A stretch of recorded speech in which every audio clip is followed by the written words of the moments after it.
as mudanças climáticas e excesso de poluição, cada vez mais crianças padecem com problemas respiratórios e alérgicos. Calma, para tudo tem solução. Quem vai nos orientar quanto aos cuidados específicos é essa equipe completa de especialidades que se complementam. Tem a doutora Tatiana Lawrence, ela que é alergologista e imunologista pediátrica, a odontopediatra doutora Doris Rocha Ruiz e a otorrinolaringologista doutora Sandra Bastos. Vamos começar entendendo um termo comum, só que às vezes a gente não sabe o que significa: respirador oral. O que significa ser um respirador oral e quais as causas, doutora? Tá, então, a gente classifica uma criança como respirador oral quando ele respira pela boca, basicamente, e isso pode ocorrer durante o dia inteiro ou, basicamente, durante a noite, enquanto ele dorme. As causas podem ser, assim, as causas mais comuns são processos alérgicos ou hipertrofia de tecidos que se chama adenoide e amígdala. Então a gente chama de hipertrofia adenoamidaliana. E muitas vezes a própria hipertrofia dessas estruturas podem estar relacionadas com a alergia, o processo alérgico.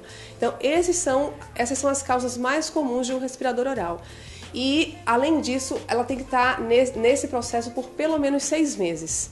Então, aí ele fica classificado e tem, com esses sintomas, procurar realmente algum especialista para daí isso ser conduzido de forma médica mesmo. Ao falar sobre as alergias, algumas crianças já manifestam desde cedo sintomas de alergias respiratórias. Existe alguma relação com a respiração oral, que a doutora Sandra já definiu? Como ela falou, a rinite é a principal manifestação alérgica que a gente tem na criança, ainda mais vivendo em São Paulo, uma cidade tão poluída. Então a gente tem irritantes no ar, que também, às vezes, não só por causa da alergia, mas uma irritação daquela mucosa, faz com que aquela criança tenha um corneto, um nariz mais inchado, dificulte um pouco mais a respiração, acumule mais secreção e ela tenha que respirar de boca aberta. Doutora Doris, a respiração oral, ela pode repercutir na formação da boca dessa criança, no desenvolvimento dela?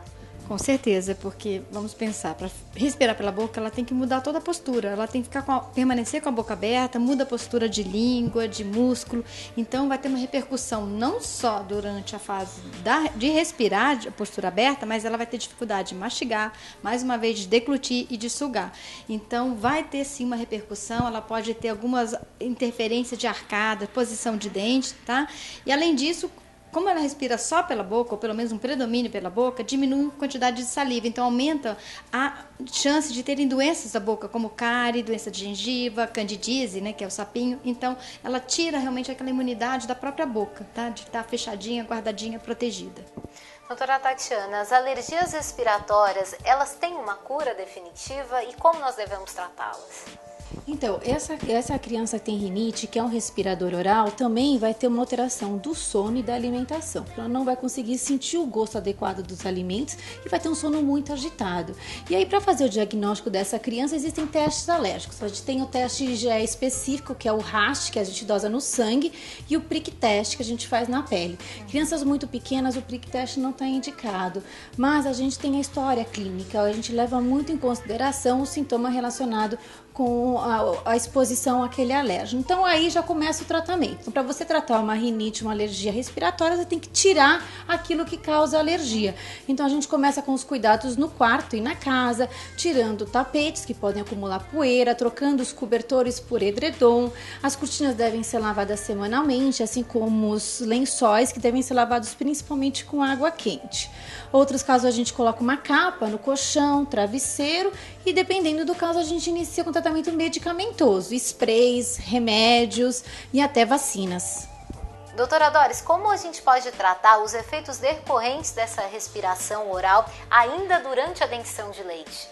Então, vai depender de quando é feito esse diagnóstico e início do tratamento. Muitas vezes, com a ação do otorrino, né, da fisioterapeuta, da fonoaudióloga, você tem uma autocorreção. Agora, se esse atendimento for tardio, você pode necessitar de recursos odontológicos, como os aparelhos ortodônticos, que existem os aparelhos fixos e removíveis, tá? Desde a época dos dentes de leite. Então, vai depender exatamente de quando começa ou quanto tempo dura essa respiração oral, o que ela pode prejudicar durante o desenvolvimento da boca.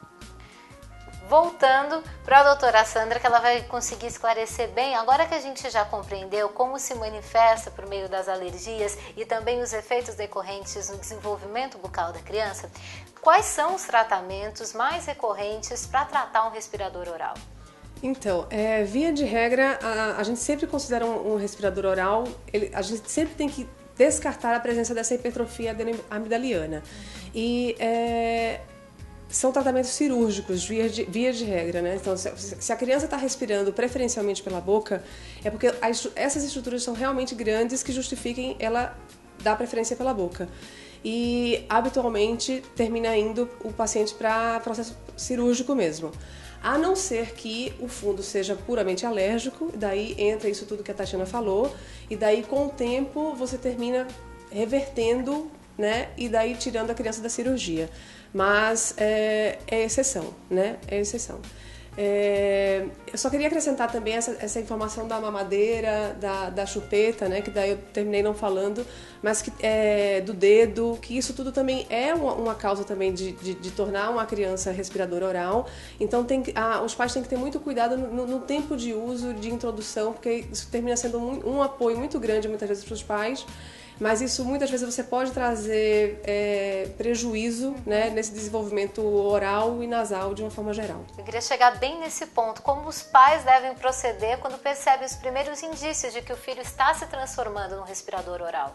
Não, então, passou dos 6 meses respirando basicamente pela boca e ronco, né? Muitas vezes o ronco noturno chama muita atenção. Então, a mãe muitas vezes não dorme no mesmo quarto, a criança dorme no quarto dela, mas aí o que chama a atenção da mãe é o ronco, quando a criança é preferencialmente noturna, respirador oral.